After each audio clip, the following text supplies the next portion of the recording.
मैंने 4 तरीके बताए थे। तो अभी उनके एप्लीकेशन के बारे में, तो उनके एप्लीकेशन में सबसे पहले हम लोग बात करने जा रहे हैं stability of carbocation and carbon free radical. Carbocation मतलब कार्बन पे पॉजिटिव चार्ज, फ्री रेडिकल मतलब कार्बन पे न्यूट्रल कार्बन पे अनपेयर्ड इलेक्ट्रॉन।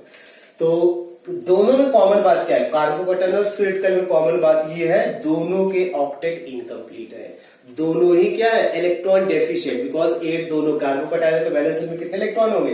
कार्बोकैटायन है तो वैलेंस शेल में 6 इलेक्ट्रॉन और फ्री रेडिकल है तो वैलेंस शेल में 7 इलेक्ट्रॉन। तो दोनों के ऑक्टेट कंप्लीट है, इनकम्प्लीट है, दोनों को इलेक्ट्रॉन रिक्वायर्ड है, दोनों ही इलेक्ट्रॉन डेफिशिएंट है। तो दोनों की स्टेबिलिटी एक जैसे चलती है, आइए उसके बारे में बात करें।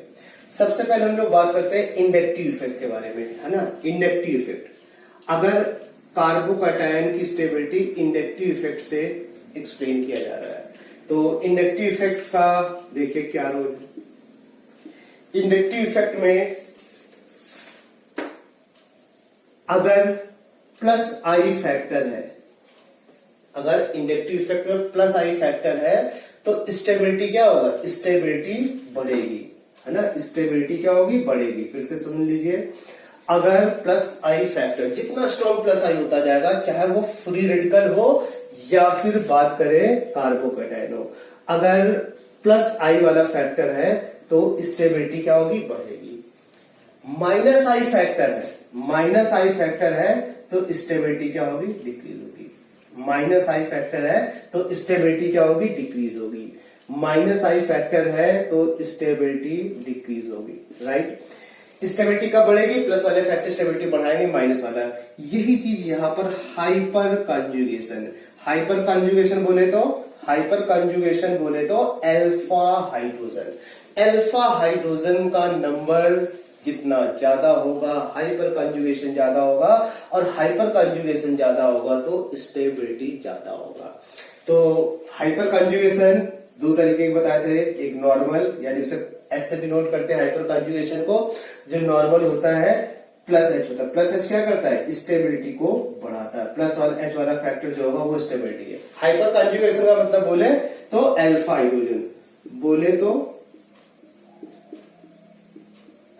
अल्फा एच, है ना। अल्फा एच अगर है तो उसका मतलब वहां पर हाइपर कंजुगेशन होगा, चाहे कार्बोकैटायन हो। यही चीज रिवर्स हाइपर कंजुगेशन मतलब माइनस एन, स्टेबिलिटी क्या करेगा? कम करेगा। बिल्कुल सेम फैक्टर इसे वर्क करेगा। अगर प्लस एच है तो स्टेबिलिटी को बढ़ाएगा, माइनस एच है तो स्टेबिलिटी को कम करेगा। माइनस एच है तो स्टेबिलिटी को कम, प्लस वाला फैक्टर स्टेबिलिटी को बढ़ाएगा, माइनस वाला। और तीसरा फैक्टर है रेजोनेंस, ना। तीसरा फैक्टर है रेजोनेंस। तो रेजोनेंस में क्या होता है? रेजोनेंस में डीलोकलाइजेशन होता है। डीलोकलाइजेशन चाहे पॉजिटिव चार्ज और पेड, जितना ज्यादा डीलोकलाइजेशन होगा, है ना, नंबर ऑफ रेजोनेटिव स्ट्रक्चर को डिपेंड करेगा, है ना। इन दोनों में कौन बात है? नंबर ऑफ रेजोनेटिव स्ट्रक्चर, जितना ज्यादा उसका रेजोनेंस होता जाएगा, नंबर ऑफ रेजोनेटिव स्ट्रक्चर्स, जितना ज्यादा उस कार्बोकैटायन में रेजोनेंस होता जाएगा, वही चीज यहां पर भी है। जितना ज्यादा कार्बोकैटायन में रेजोनेंस होता जाएगा, स्टेबिलिटी उतनी ज्यादा। वही बात है फ्री रेडिकल की, है ना। तो कार्बोकैटायन की स्टेबिलिटी आप जब चेक करें तो कौन कौन से फैक्टर आपके दिमाग में होने चाहिए? ये बेसिकली टूल्स है कार्बोकैटायन की या फ्री रेडिकल की स्टेबिलिटी डिफाइन करने के लिए। प्लस वाले फैक्टर स्टेबिलिटी बढ़ाएंगे, इंडक्टिव इफेक्ट प्लस आई बढ़ाएगा, माइनस आई कम करेगा। सेम बात फ्री रेडिकल में भी है। प्लस एच वाला फैक्टर स्टेबिलिटी बढ़ाएगा, माइनस एच वाला फैक्टर स्टेबिलिटी कम करेगा। इसके बाद पॉजिटिव चार्ज का डीलोकलाइजेशन जितना ज्यादा होगा या फ्री रेडिकल का डीलोकलाइजेशन जितना ज्यादा होगा, स्टेबिलिटी उतनी ज्यादा होगी, राइट। अब इसके बाद हम लोग इनके एप्लीकेशन के बारे में बात करने जा रहे हैं। बात है कि तीनों फैक्टर अगर सेम टाइम वर्क कर रहे हैं, तीनों फैक्टर सेम टाइम वर्क कर रहे हैं, हाइपर कंजुगेशन है, इंडक्टिव है और रेजोनेंस है, तो बात इसमें सबसे बड़ा फैक्टर कौन सा होगा? इसमें सबसे बड़ा फैक्टर कौन सा होगा? तो सबसे बड़ा फैक्टर आपको सिखाया गया है, सबसे बड़ा फैक्टर होता है रेजोनेंस। सबसे बड़ा फैक्टर क्या होता है? रेजोनेंस।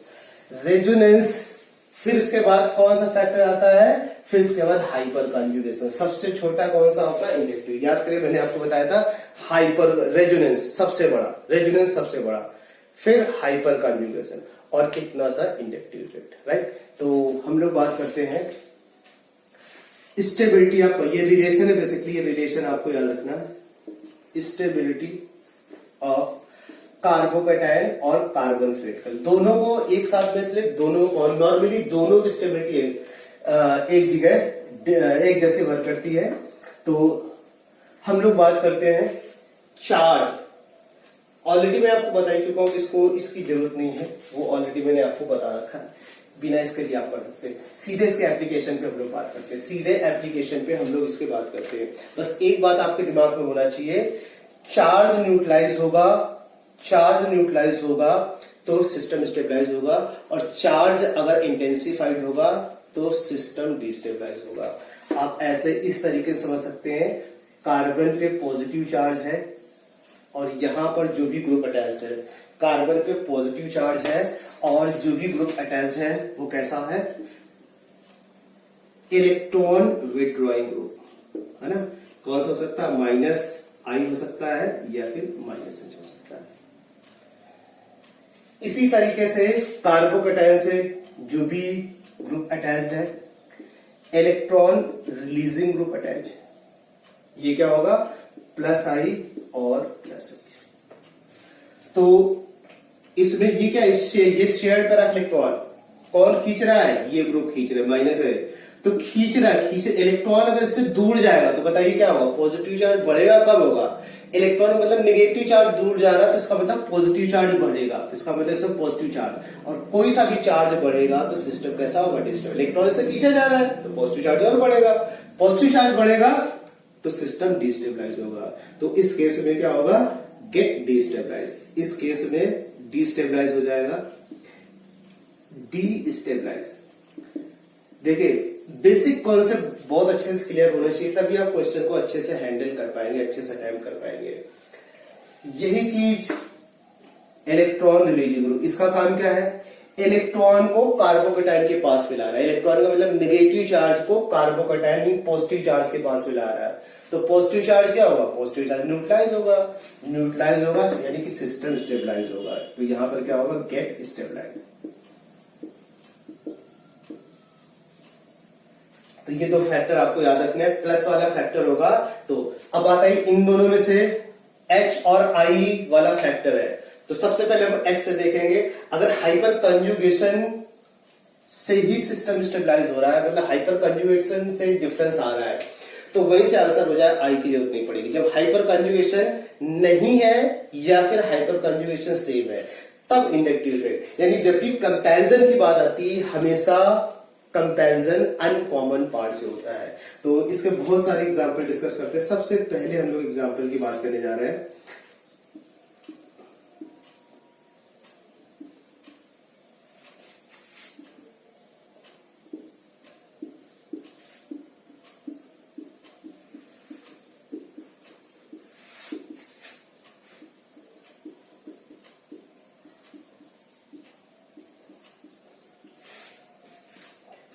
ऐसे कार्बोकैटायन दे रखे हैं, है ना, इन पोजीशन पे कार्बोकैटायन हो, इन पोजीशन पे मतलब पॉजिटिव चार्ज हो, और या फिर अनपेयर्ड इलेक्ट्रॉन, दोनों की स्टेबिलिटी एक जैसी आती है ना। तो बात आई कि इन कार्बोकैटायन में आप स्टेबिलिटी कंपेयर करेंगे तो कैसे, आप टूल्स का यूज करेंगे, रेजोनेंस तो कहीं पे है नहीं। हाइपर कंजुगेशन के लिए कंडीशन क्या है, हाइपर कंजुगेशन के लिए कंडीशन है अल्फा हाइड्रोजन। तो अल्फा हाइड्रोजन अगर पहचानना आपको नहीं आता तो आइए हम लोग इसके बारे में बात करें। देखिए फंक्शनल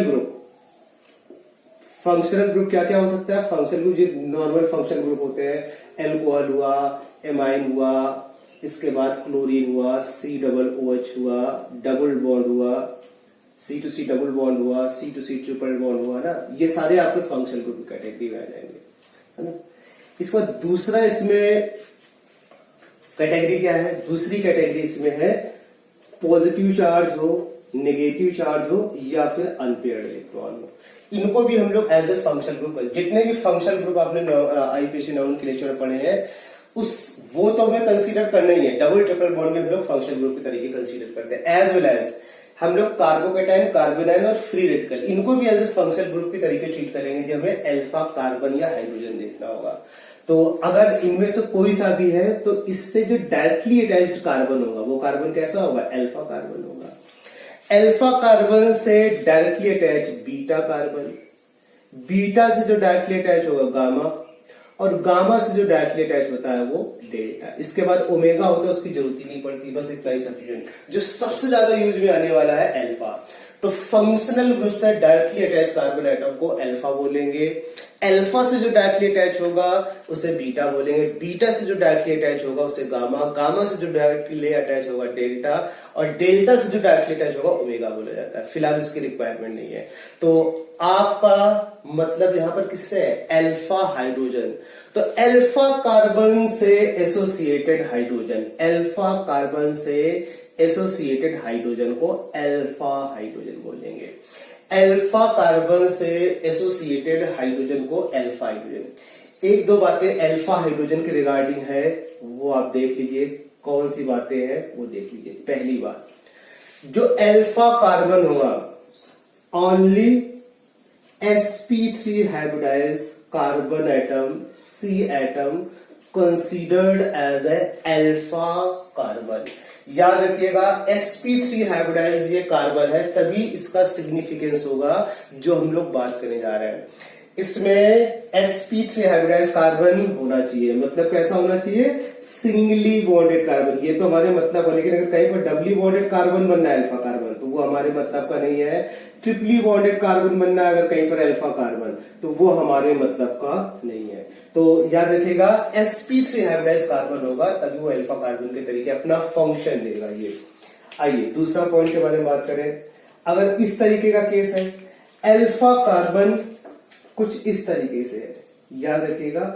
अगर ब्रिज हेड पोजीशन पे, अगर ब्रिज हेड वाला पोजीशन, ब्रिज हेड वाले पोजीशन पे हाइड्रोजन है, तो बेसिकली ये जो ज्योमेट्री है कैसी ज्योमेट्री है? Rigid geometry. ये ज्योमेट्री कैसी है? रिजिड ज्योमेट्री है। सिंस ये ज्योमेट्री कैसी है? रिजिड ज्योमेट्री है। इस वजह से जो ब्रिज हेड वाले कार्बन एटम है, ब्रिज हेड वाले जो कार्बन एटम होंगे वहां का भी कार्बन अल्फा कार्बन कंसीडर नहीं किया जाएगा। तो याद रखना है अल्फा कार्बन कौन कौन से कंसीडर नहीं करने हैं। अल्फा कार्बन हमें कंसीडर नहीं करना है डबली बॉन्डेड वाला, ट्रिपली बॉन्डेड वाला या ब्रिजेड वाला जो कार्बन होगा उसे हमें कंसीडर नहीं करना है। तो जो नहीं करना है उसको ना याद रख के, जिनको करना है वो याद कर लो। एक ही है वो, कैसा होना चाहिए? वो सिंगली बॉन्डेड होना चाहिए, तो उसका कंट्रीब्यूशन आएगा, राइट। तो जब भी हम लोग कार्बोकेटायन या फ्री रेडिकल की स्टेबिलिटी की बात करेंगे, कौन कौन से फैक्टर देखने हैं? I और H। I में प्लस वाला फैक्टर स्टेबिलिटी बढ़ाएगा और माइनस वाला फैक्टर स्टेबिलिटी कम करेगा। I, H दोनों फैक्टर साइमल्टेनियसली वर्क कर रहे हैं, तो सबसे पहले हम लोग प्रेफरेंस देंगे H को, है ना। सबसे प्रायोरिटी ऑर्डर क्या है? प्रायोरिटी ऑर्डर ऐसा है, प्रायोरिटी ऑर्डर ऐसा है। रेजोनेंस सबसे पहले होगा, रेजोनेंस को हम लोग देख रहे हैं, है ना, रेजोनेंस। फिर इसके बाद हाइपर कॉन्जुगेशन देखना है, और सबसे लास्ट में आई इफेक्ट देखना है, सबसे लास्ट में आई इफेक्ट देखना है, राइट। तो रेजोनेंस फैक्टर नहीं वर्क कर रहा है तो hyper conjugation, I effect. Hyper conjugation और आई इफेक्ट दोनों अगर तो ये कार्बन अल्फा कार्बन, इससे अटैच हाइड्रोजन 2 अल्फा, इससे डायरेक्टली अटैच ये और ये दोनों ही है, तो 3 + 3 6 अल्फा हाइड्रोजन, और इसमें 3। जैसे जैसे अल्फा हाइड्रोजन का नंबर बढ़ता जाएगा स्टेबिलिटी ऑर्डर बढ़ते जाएगी। तो बात है मोस्ट स्टेबल कौन सा होगा? जिसमें alpha hydrogen mean hyper conjugation ज्यादा हो। याद रखिएगा इंडक्टिव इफेक्ट तब हम लोग कंसीडर करेंगे जब अल्फा हाइड्रोजन वाला फैक्टर ना हो या फिर कॉमन हो। तो डिफरेंट है तो वही से आंसर आ जाएगा। तो यहां पर आप देख रहे हैं 6 अल्फा हाइड्रोजन है मोस्ट स्टेबल। फिर इसके बाद दूसरा ये वाला हो जाएगा और तीसरा। तो क्वेश्चन पूछा गया right the stability order of following carbocation. तो इंक्रीजिंग डिक्रीजिंग कोई सा भी दे सकते हैं। क्वेश्चन पूछा गया सिंपल स्टेबिलिटी ऑर्डर पूछा गया। क्या पूछा गया? Stability order.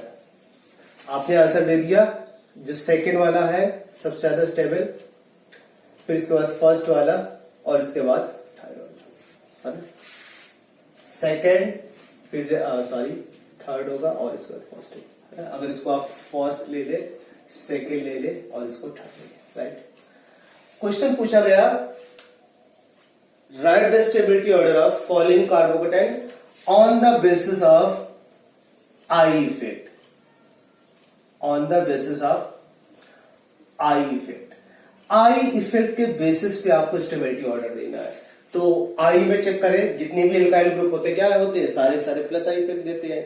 और एल्काइल में भी नंबर ऑफ कार्बन आइटम जितने ज्यादा होते जाए स्टेबिलिटी ऑर्डर बढ़ती जाएगी। तो इसमें 2 कार्बन आइटम है, इसमें 2 कार्बन आइटम लेकिन 2 डायरेक्शन और यहां पर 1 है। तो बताइए इन दोनों में से ज्यादा स्टेबल कौन होगा, इन दोनों में से ये, क्योंकि इसमें प्लस आई पावर ज्यादा है इसका, एक CH3 और एक C2H5। इस चीज को समझ लीजिए, एक CH3 और एक C2H5। तो अगर प्लस आई पावर के बारे में बात करें तो एक CH3 वर्सेस एक C2, तो सिंपल सी बात है, नंबर ऑफ कार्बन आइटम जितने ज्यादा होते जाएंगे उसका प्लस आई पावर बढ़ता जाएगा। लेकिन ये बात भी आपको याद रखना है, प्लस आई पावर टाइम पर भी मैटर करता है। अगर CH3 ग्रुप 2 टाइम्स है, CH3 ग्रुप 2 टाइम्स है, उसका कंपैरिजन एक एथाइल यानी 2 CH3 का जो कंबाइंड इलेक्ट्रॉन रिलीजिंग पावर होगा, ये कंबाइंड प्लस आई इफेक्ट होगा, वो एक C2H5 से ज्यादा होगा। तो ये बात आपको याद रखना है। तो बिल्कुल वही सेम बात, यहाँ पर 2 CH3 है और यहाँ पर एक C2H5 है। तो यहाँ पर टाइम्स 2 टाइम्स है प्लस आई वाले ग्रुप, और यहाँ पर एक ही टाइम, यहाँ पे टाइम से मैटर करेगा। 2 CH3 का जो कंबाइंड प्लस आई पावर होगा ज्यादा, लेकिन अगर एक CH3 और एक C2H5 होता तो यार ये एग्जांपल आपके सामने इन दोनों में माना जाए, लेकिन इन दोनों कौन ज्यादा स्टेबल होगा, ये ज्यादा स्टेबल होगा। तो क्वेश्चन में टैग किया गया आई इफेक्ट के बेसिस पे आपको स्टेबिलिटी ऑर्डर देना है, तो फिर आई पावर चेक कर लीजिए जितना ज्यादा, तो सेकेंड की स्टेबिलिटी सबसे ज्यादा होगी, फिर इसके बाद फर्स्ट, फिर इसके बाद थर्ड होगा। तो क्वेश्चन को अच्छे से पढ़ ले। यूजुअली स्टूडेंट क्या करते हैं, अच्छा ये ऑर्डर इसमें तो अल्फा हाइड्रोजन ने बताया था, इसके हिसाब से ये हो जाएगा। आप अच्छे से मतलब किसी भी क्वेश्चन को सॉल्व करने से पहले उसको 2 बार जरूर पढ़े कि क्वेश्चन में गिवन क्या है, आपको फाइंड आउट क्या करना है। तो क्वेश्चन में गिवन है इंडक्टिव, क्वेश्चन में स्टेबिलिटी ऑर्डर सिंपल पूछा है, तो स्टेबिलिटी ऑर्डर आप दे देंगे पहला वाला से, लेकिन क्वेश्चन में टैग किया गया है आई इफेक्ट के बेसिस पे आपको बताना है। तो उस केस में क्या होगा, सेकंड की स्टेबिलिटी सबसे ज्यादा होगी, फिर फर्स्ट की होगी, फिर इसके बाद थर्ड की होगी, राइट। सेकंड क्वेश्चन में आ जाते हैं। सेकंड क्वेश्चन में अगेन स्टेबिलिटी ऑर्डर बोला जा रहा है। अब देखो सेकंड वाले केस में कॉमन बात क्या है, अल्फा पोजीशन पे जो कार्बन एटम है वहां पर हाइड्रोजन का नंबर सेम है, सारी जगह 2-2 हाइड्रोजन प्रेजेंट है। तो इसका मतलब सब जगह 2 हाइपर कंजुगेटिव स्ट्रक्चर बनेंगे। जब हाइपर कंजुगेशन सेम हो या फिर एब्सेंट हो तब आई इफेक्ट का रोल हो जाएगा। तो अब आई का, क्योंकि हाइपर कंजुगेशन वाला फैक्टर सारी जगह सेम है, सेम फैक्टर से स्टेबलाइज कर रहा होगा। अदर फैक्टर क्या है, टी। तो याद रखिए हाइड्रोजन के आइसोटोप्स में टी और डी प्लस में आते थे कि माइनस में आते थे, तो बिल्कुल ठीक सोच रहे हैं आप, प्लस वाले में आते थे। और सबसे लास्ट में एल्काइल के बाद टी के बाद डी और एच क्या, 0, एच रेफरेंस हो जाएगा। तो टी का प्लस आई पावर डी से ज्यादा होगा और डी का प्लस आई पावर टी से, यानी ऐसा ऑर्डर आपको वहां पर लिखवाया गया था, टी, डी और एच। और इससे पहले क्या था, एल्काइल ग्रुप यहाँ पर लिखा हुआ था प्लस आई पावर का ऑर्डर। तो सबसे ज्यादा प्लस वाला फैक्टर स्टेबलाइज करेगा। Ct3 का प्लस आई पावर Cd3 से ज्यादा और Cd3 का प्लस आई पावर CH3 ज्यादा। तो आंसर क्या होगा, फर्स्ट, सेकेंड, थर्ड, इस तरीके का आंसर, राइट। थर्ड वन के बारे में बात की जाए, थर्ड वन की में स्टेबिलिटी अल्फा हाइड्रोजन चेक करें। अल्फा कार्बन ही नहीं तो हाइड्रोजन का घर से थोड़े अपने घर से लेके नहीं आना है, ना लेके आना है ना लेके जाना है, ना कोई कुछ लेके आया ना कोई लेके जाएगा, राइट। तो यहां पर अल्फा कार्बन है ही नहीं, अल्फा कार्बन नहीं है तो कोई फैक्टर वर्क ही नहीं कर रहा। हाइड्रोजन तो प्लस आई या माइनस आई देता है, 0 होता है। CH3 प्लस आई और साथ में 3 अल्फा, अल्फा वाला ज्यादा बड़ा फैक्टर है। Alpha A B, alpha L B, 6 alpha hydrogen, 6 alpha hydrogen, इससे भी ज्यादा स्टेबिलिटी 9। किसी भी कार्बोकेटाइन में मैक्सिमम अल्फा हाइड्रोजन कितने हो सकते हैं, 9 अल्फा हाइड्रोजन हो सकते हैं। तो सबसे ज्यादा स्टेबल कौन सा होगा, सबसे ज्यादा स्टेबल ये होगा, फिर ये होगा, फिर ये होगा। बात क्लियर है। तो जब अल्फा हाइड्रोजन का नंबर डिफर कर रहा है वहीं से आंसर आ जाना, एक बट की बात ही नहीं है। फोर्थ वन के बारे में बात करें, फोर्थ वन में डिफरेंट कार्बोकेटाइन दे रखे हैं, सिंपल। H कौन सा फैक्टर देता है, नीदर प्लस आई नॉर माइनस आई। D कौन सा फैक्टर देता है, D प्लस आई देता है। 3 तरफ से इसको D इसमें अटैच है, 3 तरफ से इसको प्लस आई इफेक्ट मिल रहा है और प्लस आई हो तो स्टेबलाइज होगा। ऐसे ही यहां पर Ct3 में 3 तरफ से प्लस आई, लेकिन टी का प्लस आई पावर डी से भी ज्यादा है, जितना ज्यादा प्लस आई पावर होगा। अल्फा हाइड्रोजन ही नहीं है तो हाइपर कंजुगेशन वाला फैक्टर वर्क नहीं करेगा। और अब बात करते हैं फिफ्थ वन में। फिफ्थ वन में स्टेबिलिटी ऑर्डर क्या है? यूजुअली फिफ्थ वन में स्टूडेंट से गलती हो जाती है, तो फिफ्थ वन में स्टेबिलिटी चेक करना है। बात करते हैं अल्फा हाइड्रोजन, तो याद रखिएगा हाइड्रोजन के आइसोटोप्स भी हाइपर कंजुगेशन में कंट्रीब्यूट करते हैं। हाइड्रोजन के आइसोटोप्स भी हाइपर कंजुगेशन में, हाइड्रोजन अगर अल्फा पोजीशन पे है सिंगली बॉन्डेड या sp3 हाइब्रिडाइज्ड कार्बन एटम से अटैच्ड अगर हाइड्रोजन है तो वो तो जाएगा, हाइड्रोजन के आइसोटोप्स भी जाएंगे, है ना। कहने का मतलब क्या है? कहने का मतलब साफ है, कार्बोकेटायन या फिर यहाँ पर फ्री रेडिकल हो, इससे अटैच्ड यहाँ पर क्या हो सकता है? H हो सकता है ना। यहां पर मैं की दे रहा हूं G, और G क्या हो सकता है? H हो सकता है, D हो सकता है और ये फिर T हो सकता है। इन तीनों में से कोई सा भी हो सकता है। अल्फा पोजीशन पे है और एक ऐसा सिंगली बॉन्डेड sp3 हाइब्रिडाइज्ड है। तो बात है क्या, हाइपर कंजुगेशन D, T और H तीनों का हाइपर कंजुगेशन इफेक्ट सेम होगा या डिफरेंट होगा? तो आपको बताया रेजोनेंस, एक हाइपर कंजुगेशन भी तो एक तरीके का रेजोनेंस है, उसमें भी इलेक्ट्रॉन को रोटेट करना होगा, बॉन्ड का फॉर्मेशन करना होगा।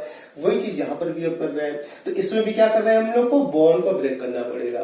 तो बॉन्ड को ब्रेक करने के लिए आपको एनर्जी सप्लाई करनी पड़ेगी। यहां पर C2H बॉन्ड होगा, C2D बॉन्ड होगा और C2T बॉन्ड। कौन सा है? Alpha alpha alpha. ये अगर इस बॉन्ड, जो कि बिना बॉन्ड ब्रेक किए आप हाइपर कंजुगेटिव स्ट्रक्चर लिख ही नहीं पाए, और बॉन्ड ब्रेक करेंगे तो एनर्जी सप्लाई करनी पड़ेगी, एनर्जी देनी पड़ेगी, है ना। इस बॉन्ड को ब्रेक करने के लिए suppose that 1 kilo calorie energy दे रहा है, बॉन्ड एनर्जी इसकी है।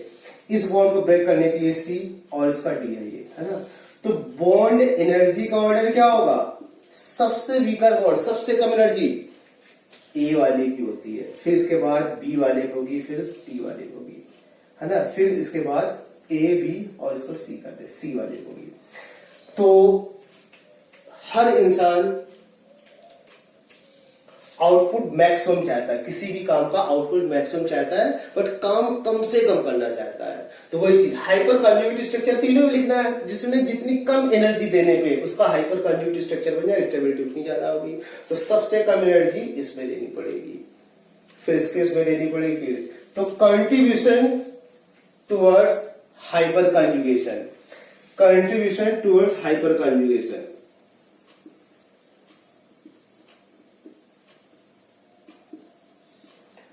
हाइपर कंजुगेशन सबसे ज्यादा C2H बॉन्ड की होगी, फिर C2D बॉन्ड होगी, फिर C2T बॉन्ड, है ना। फिर से समझ लीजिए, अल्फा पोजीशन पे अगर हाइड्रोजन के आइसोटोप्स होंगे तो वो भी हाइपर कंजुगेशन इफेक्ट देंगे, उनका भी कंट्रीब्यूशन होगा। बट सबसे बेस्ट जो हाइपर कंजुगेशन का रिजल्ट है हाइड्रोजन का है, फिर डी का है। उसका रीजन मैंने आपको बता दिया है, क्योंकि जब हाइपर कंजुगेटिव स्ट्रक्चर लिखेंगे तो इसका बॉन्ड ब्रेक करना पड़ेगा। बॉन्ड ब्रेक करने के लिए जितनी कम एनर्जी देनी पड़ेगी, हाइपर कंजुगेटिव स्ट्रक्चर उतना ज्यादा स्टेबल होगा, उसका कंट्रीब्यूशन उतना ज्यादा होगा। कार्बोकैटायन या फ्री रेडिकल की स्टेबिलिटी उतनी ज्यादा होगी। देखो सारे केस में यहाँ पर 3 ड्यूटेरियम है, 3 ट्राइटियम है, यहाँ पर 3 हाइड्रोजन है। सिंस सबसे कम एनर्जी देने पे ही कार्बोकैटायन न्यूट्रलाइज हो जाएगा, इसमें स्टेबिलिटी ऑर्डर। तो याद रखिएगा अल्फा पोजीशन पे होंगे तब तो ये आपको ऑर्डर याद रखना। और किसी पोजीशन पे होगा अल्फा के अलावा और किसी पोजीशन पे, तो वहां पर हाइपर कंजुगेशन नहीं हो तो प्लस आई होगा। तब प्लस आई किसका ज्यादा? फिर टी का ज्यादा होता है, डी का उससे कम होता है, एच का उससे कम होता है। ये ऑलरेडी मैं आपको बता ही चुका हूं। आइए बात करते हैं 6-1 के बारे में। 6-1 क्वेश्चन में स्टेबिलिटी ऑर्डर पूछा जाए, 6-1 क्वेश्चन में स्टेबिलिटी ऑर्डर पूछा जाए। बात है 6-1 में ट्रिपल बॉन्ड, ये कौन सा फैक्टर दे रखा हो? याद रखिएगा, जब ट्रिपल बॉन्ड या double bond as a group हो तब वो माइनस आई देगा। कार्बन से जो भी एटम या ग्रुप मोर इलेक्ट्रोनेगेटिव होगा, कार्बन से जो भी एटम या ग्रुप मोर इलेक्ट्रोनेगेटिव होगा, हम लोग बोलेंगे वो माइनस आई फिक्स शो करेगा। लेकिन अगर इस तरीके के से, ये तो माइनस आई देगा, लेकिन ऐसा अगर है उसी पर पॉजिटिव या फिर नेगेटिव चार्ज हो, तो याद रखना कभी भी ये आई इफेक्ट नहीं शो करेगा, माइनस आई इफेक्ट नहीं देगा एक, है ना। अगर doubly bonded as a group है तब तो ठीक है, माइनस आई देगा वो। लेकिन अगर उसी डबली बॉन्डेड कार्बन है तो वो डबल बॉन्ड उस पॉजिटिव चार्ज के लिए माइनस आई इफेक्ट नहीं देगा। तो यानी यहाँ पे माइनस आई इफेक्ट का फैक्टर वर्क नहीं कर रहा है। आइए कैसे क्वेश्चन अटेम्प्ट करेंगे, समझने का प्रयास करें। स्टार्ट करते हैं। पॉजिटिव चार्ज पहले में ट्रिपली बॉन्डेड कार्बन पे है, दूसरे में डबली बॉन्डेड, तीसरे में भी डबली बॉन्डेड और सिंगली बॉन्डेड। तो अभी तक जितने भी आपने कार्बोकैटायन या फ्री रेडिकल की स्टेबिलिटी कम है, यहां पर फ्री रेडिकल अगर है तब भी आंसर वही होगा, उसको कोई फर्क नहीं। फ्री रेडिकल कार्बोकैटायन के एक जैसे चलते हैं। स्टेबिलिटी ऑर्डर बात आई कि इससे पहले जिसपे भी कार्बन पे पॉजिटिव चार्ज या इलेक्ट्रॉन हुआ करता था सारे में सिंगली बॉन्डेड, तो वो पार्ट कॉमन, लेकिन यहाँ पे यही पार्ट से डिफर कर रहा है। जो पॉजिटिव चार्ज या इलेक्ट्रॉन है वो डबली ट्रिपली सिंगली बॉन्डेड पे है। तो यहां पर इस डबली ट्रिपली और सिंगली बॉन्डेड की वजह से, ट्रिपली बॉन्डेड होगा तो sp कैरेक्टर होगा, डबली बॉन्डेड होगा तो sp2 कैरेक्टर का होगा, और सिंगली बॉन्डेड है तो भी sp2 कैरेक्टर होगा। इन दोनों में से डबली बॉन्डेड का sp2 कैरेक्टर सिंगली बॉन्डेड वाले से ज्यादा है। तो sp अगर है तो sp कैरेक्टर के बारे में बात करें,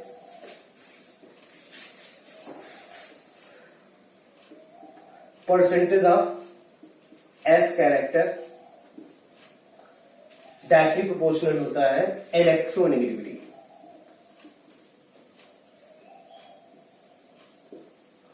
इलेक्ट्रोनेगेटिविटी के डायरेक्टली जो s कैरेक्टर होगा वो इलेक्ट्रोनेगेटिविटी के डायरेक्टली प्रोपोर्शनल होगा। फिर से समझिए, जो s कैरेक्टर होता है वो इलेक्ट्रोनेगेटिविटी, जितना ज्यादा s कैरेक्टर होगा उसका इलेक्ट्रोनेगेटिविटी ज्यादा है। sp,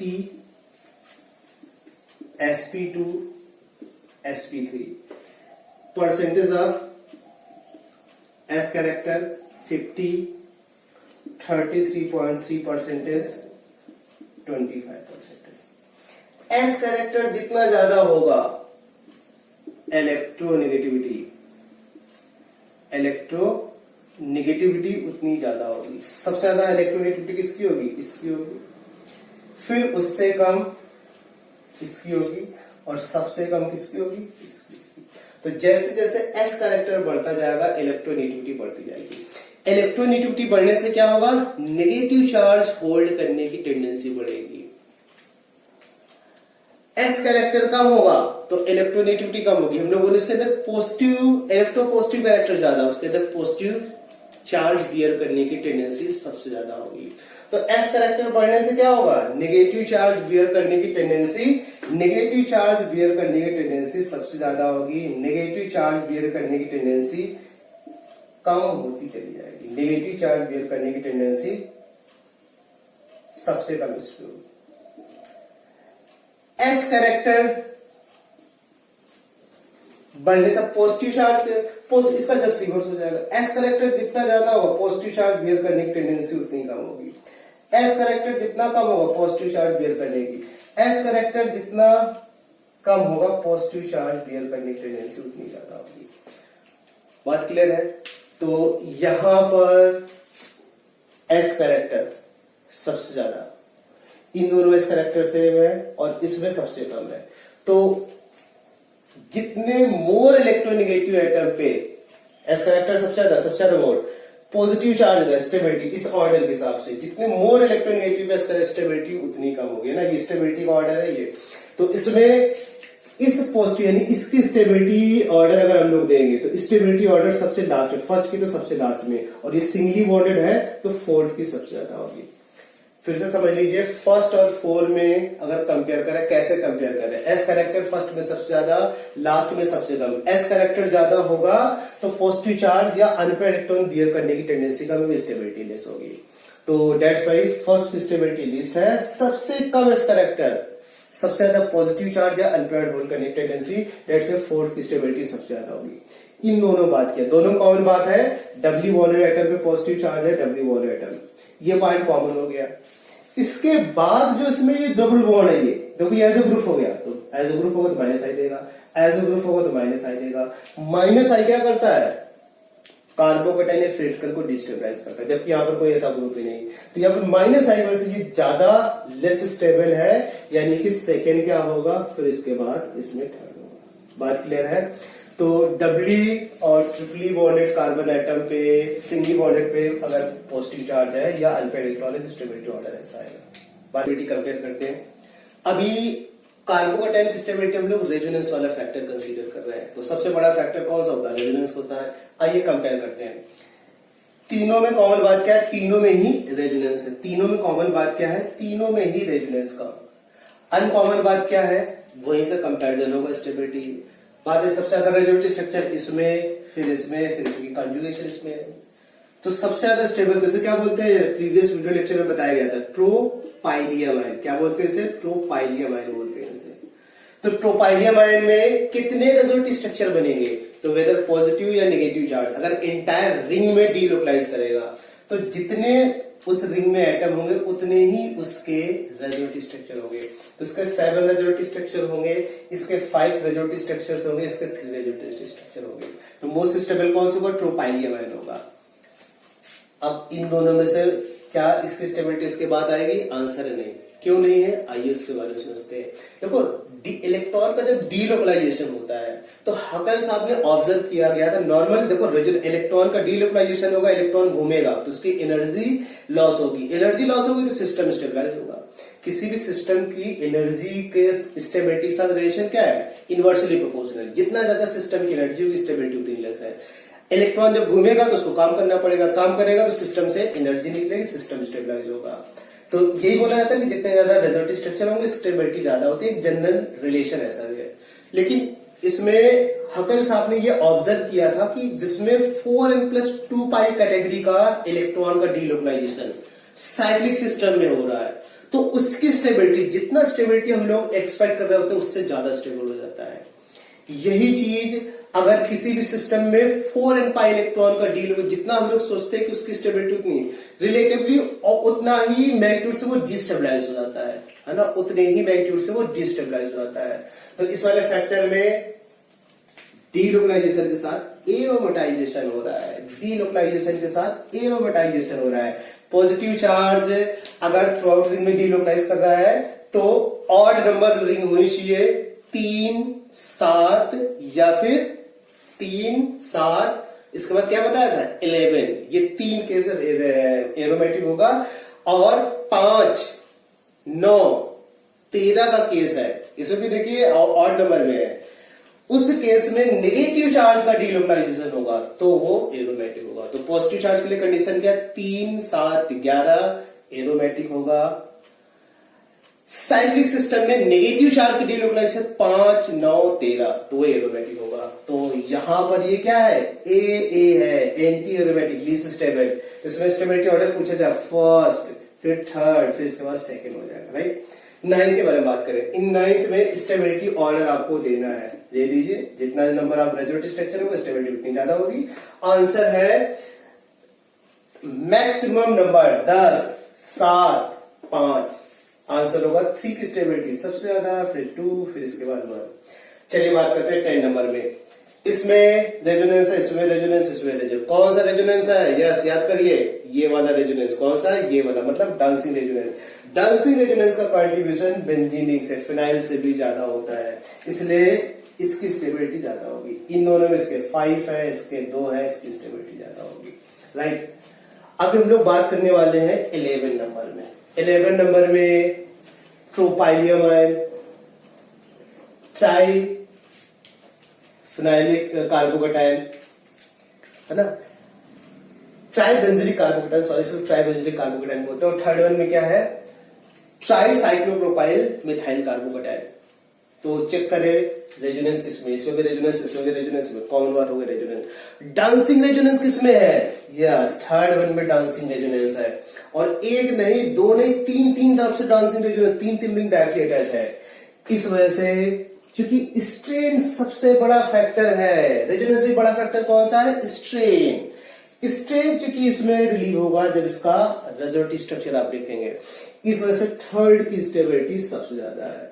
अब बात करते हैं फर्स्ट और सेकंड में किसकी स्टेबिलिटी ज्यादा होगी। इसके 10 रेजोनेटिव स्ट्रक्चर, इसके 7, लेकिन 7 के 7 वो इक्विवेलेंट रेजोनेटिव स्ट्रक्चर्स होंगे। इक्विवेलेंट रेजोनेटिव स्ट्रक्चर का कंट्रीब्यूशन ज्यादा होता है, नॉन इक्विवेलेंट भले ही नंबर में कम हो लेकिन उनका कंट्रीब्यूशन ज्यादा होता है। एक कहावत कही जाती है, 100 सुनार की 1 लोहार की। नंबर भले ही कम है लेकिन जितने भी है वो दमदार रेजोनेंट स्ट्रक्चर, तो सारे इक्विवेलेंट रेजोनेंट स्ट्रक्चर है।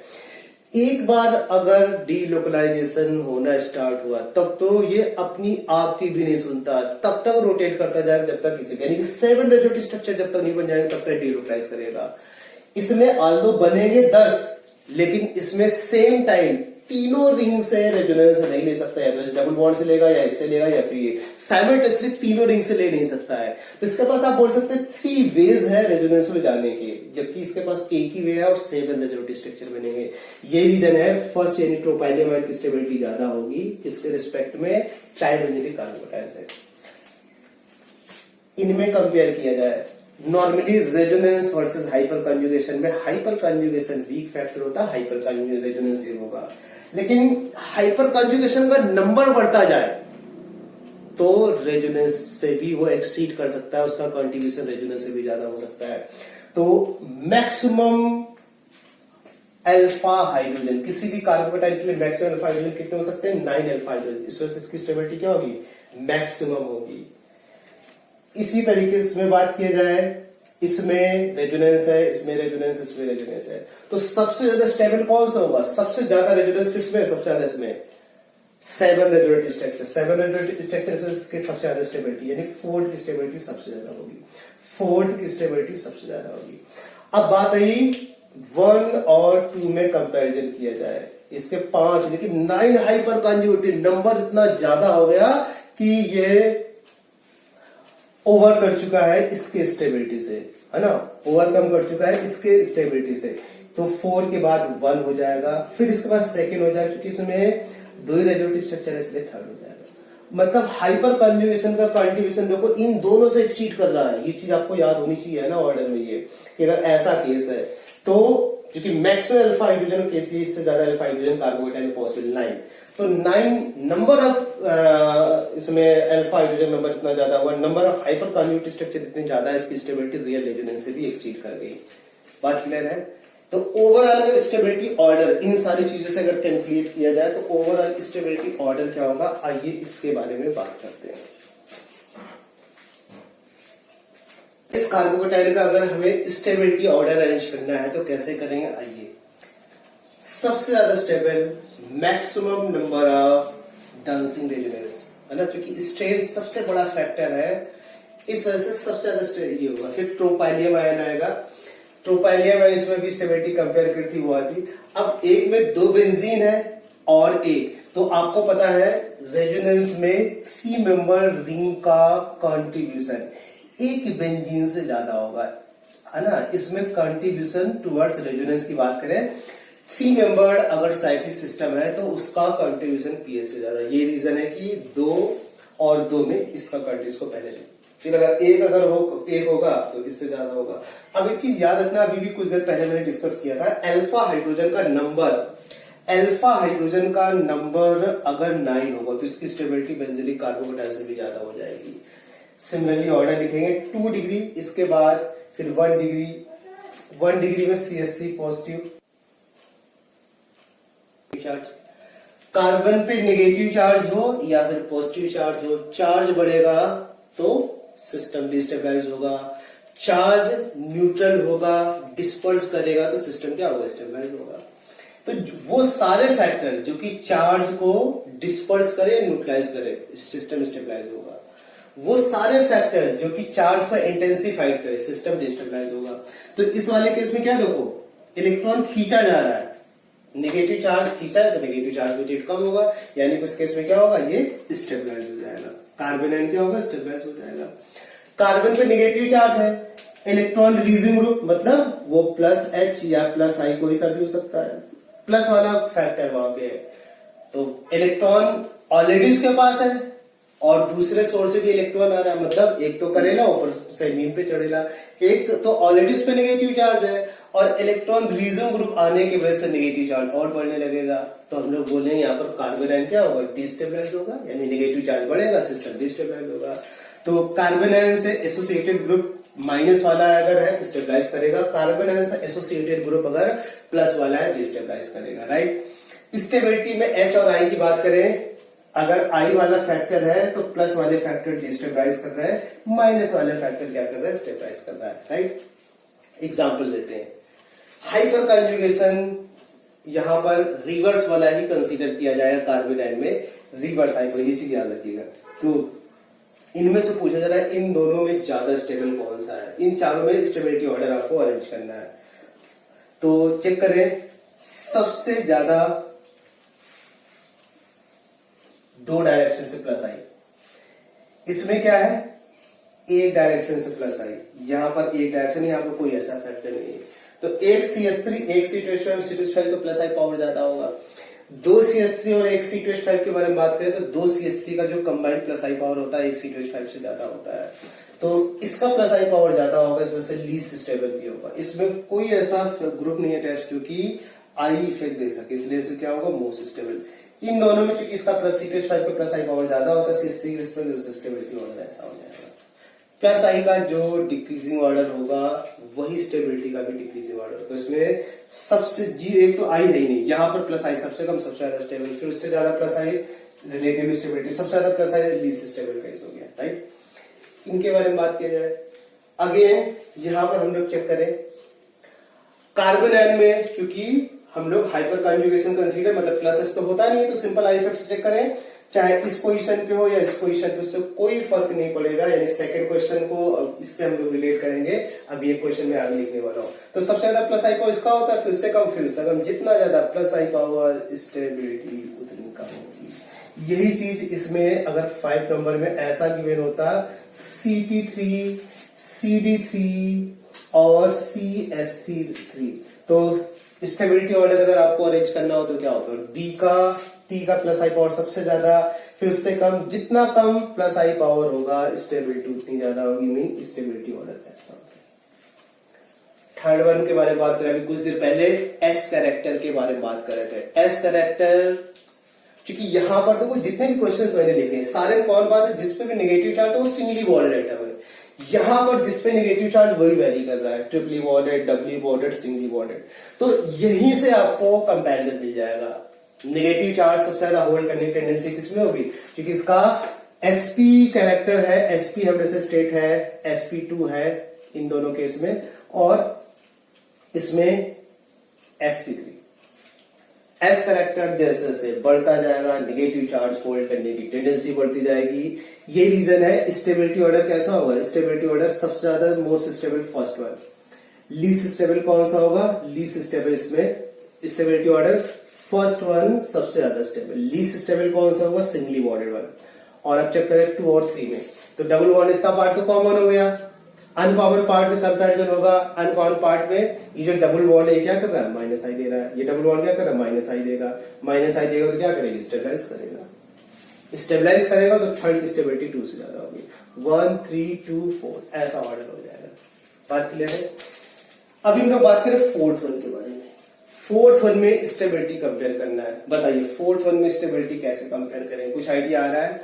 एक चीज बहुत अच्छी तरीके से समझ लीजिए, कार्बोनाइन की स्टेबिलिटी कहीं ना कहीं, जब आप इसके बाद का जो अगला टॉपिक होगा एसिडिक स्ट्रेंथ है ना, उसमें ये फैक्टर वर्क करता है। इसलिए कार्बोनाइन का जो स्टेबिलिटी ऑर्डर है इसको बहुत अच्छे से देखिएगा, कहीं ना कहीं एसिडिक स्ट्रेंथ में इसका रोल आएगा।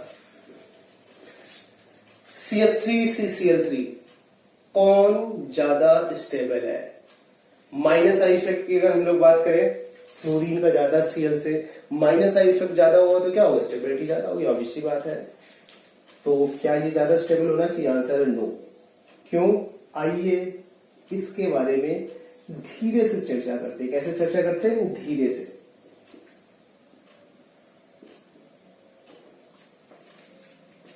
चलो चेक करो रेजोनेंस का की पॉइंट। अगर ये की पॉइंट देखिए, इसमें रेजोनेंस में मेच्योरिटी जब प्रैक्टिस करेंगे तब इस चीज की समझ में आएगी, तब मेच्योरिटी आएगी। रेजोनेंस का ये की पॉइंट है। आप इनऑर्गेनिक ऑर्गेनिक कहीं पर भी अप्लाई करके देख लेना, वहां पर आप मतलब मिस करेंगे नहीं। रेजोनेंस है कि नहीं आप तुरंत बता दें। क्या की पॉइंट है सुनिए, ये कंक्लूड, ये सारा कुछ पढ़ने के बाद इस चीज को कंक्लूड किया जाए तो कैसे करेंगे। रेजोनेंस के लिए कंडीशन ये है, एक एटम के पास इलेक्ट्रॉन पेयर हो, एक एटम के पास इलेक्ट्रॉन पेयर हो और नेबरिंग एटम के पास क्या हो, वैकेंट ऑर्बिटल हो पीआरडी में, जिसके पास इलेक्ट्रॉन पेयर हो सकता है, वो लोन पेयर भी हो सकता है, या फिर पाई बॉन्ड वाला भी, मीन डब्ल्यू बॉन्डेड। यानी रेजोनेंस का की पॉइंट ये है, अगर इसके पास वैकेंट पी या D orbital directly attach atom के पास या तो लोन पेयर हो, एक कंडीशन, और या फिर अगेन वैकेंट पी या डी ऑर्बिटल है, जो भी यहां पर अटैच एटम है वो डबली बॉन्डेड हो, ऐसा हो, तो वहां पर रेजोनेंस होगा। दोनों में कॉमन बात है, ए के पास वैकेंट पी ऑर्बिटल है, सीधी सी बात है, इलेक्ट्रॉन जब दूसरे एक जगह से दूसरी जगह है तो उसके पास जगह होना चाहिए ना इलेक्ट्रॉन रखने के लिए, तो वैकेंट पी या डी होना चाहिए। और दूसरा केस क्या है, दूसरा केस है डायरेक्टली अटैच एटम के पास लोन पेयर होना चाहिए, या फिर वो एटम डबली बॉन्डेड। कहीं पर भी ये बात आप अप्लाई करके देख लीजिए, अगर वहां पर हो तो वहां पर रेजोनेंस वाला फैक्टर जरूर वर्क करेगा। की पॉइंट क्या है, बाकी से आप बहुत सारे केसेस आप याद करते हैं, लेकिन ओवरऑल सारे का अगर समराइज किया जाए तो एक एटम के पास वैकेंट ऑर्बिटल होना चाहिए और दूसरे के पास इलेक्ट्रॉन पेयर, वो इलेक्ट्रॉन पेयर लोन पेयर के या फिर पाई इलेक्ट्रॉन के टर्म में हो सकता है, पाई इलेक्ट्रॉन के टर्म में होता है ऐसा होगा, और लोन पेयर होगा तो ऐसा होगा। आइए वही बात यहाँ पर अप्लाई करते हैं।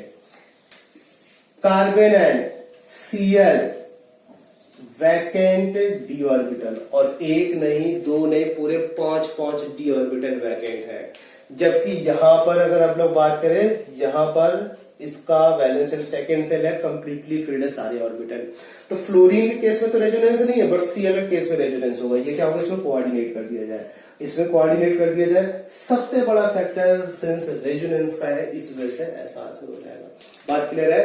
तो CF3 और CCl3 में CCl3 की स्टेबिलिटी क्यों ज्यादा है, क्योंकि CCl3 में रेजोनेंस हो रहा है जबकि CF3 में रेजोनेंस नहीं हो रहा है। नेगेटिव चार्ज का न्यूट्रलाइजेशन डिस्पर्स हो रहा है, एक नेगेटिव चार्ज एक बार इस पे आएगा, इस पे आएगा, एक नेगेटिव चार्ज 4 एटम पे डिस्ट्रीब्यूट हो रहा है, -4 -1 यानी एक काम को 4 लोग मिलकर कर रहे हैं, तो 1/4 सारे पे काम आ जाएगा, जबकि इस पे नेगेटिव चार्ज इसी पे ही रहेगा, एक ही आदमी काम करना है। ये रीजन इसकी स्टेबिलिटी सबसे ज्यादा होगी। अभी अगर इसमें आ जाए, इसमें कंपैरिजन करना है CF3 CS2 नेगेटिव और CCl3 CS2 नेगेटिव, है ना। एक क्वेश्चन ये रहा और दूसरा क्वेश्चन वो रहा।